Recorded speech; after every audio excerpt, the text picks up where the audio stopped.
Almost at the same time, 1 year ago, President Uhuru Kenyatta signed a supplementary bill.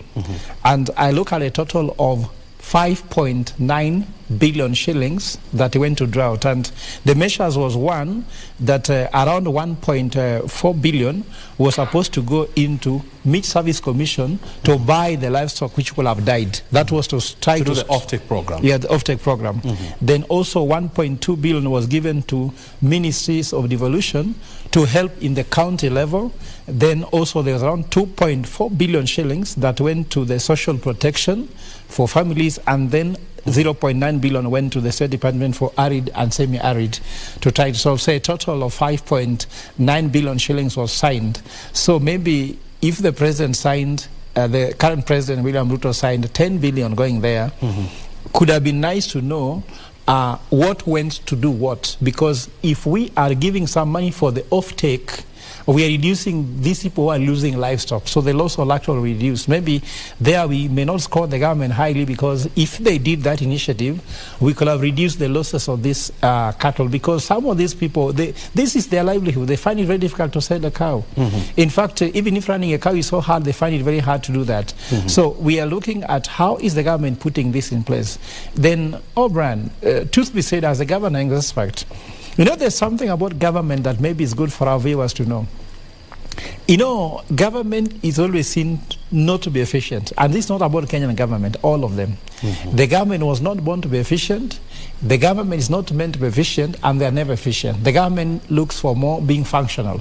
So, for example, if you have, you know, you need 24 billion to solve the whole matter, but you have 10 billion.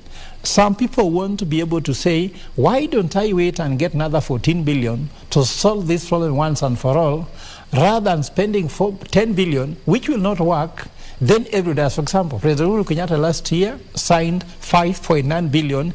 It didn't solve the problem. Now, we are having another 10 billion. It didn't solve the problem. In the supplementary Next year, there will be another supplementary budget, another 10 billion, 15 billion. It's not solving the problem. But if we get 24 billion at a go, we can go to the root cause of the problem and solve it, like Madam Rebecca says now, CS Rebecca says, we can solve it once and for all. Why don't we go for this overhaul of solving the problem once and for all and starting from the root cause? If dams is the issue, and we are throwing 10 billion to what's called symptom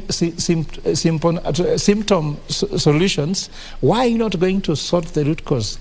Why are we in a hurry to throw money, yet we can actually just keep a little bit of 2 years only and solve the issue? But I also know Kenyans are dying now, and also that's a concern. But I know there's a full-thrown approach, and I can tell Madam Rebecca, according to Ecclesiastes chapter... Sorry, just to take you back there, when you say Kenyans are dying because I'm what? saying, instead of, when you wait for long term, the person dying of hunger is dying today. It's just a question of life and death. Yeah, so it's a question of life and death. So there's a balance between trying to have a long-term solution with a short-term challenge.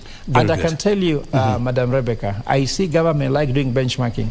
Ecclesiastes chapter 3 verse 13 says there's nothing new under the sun. And I told you about countries which have gone through similar issue. How did Egypt get it off? How did we find guys like Israel managing the short term and long term? Then we can learn. And I'm sure if the president can just make a call to Netanyahu and says, please, can you come with the ways on which we can do this? These things can happen. And I think people collaborate.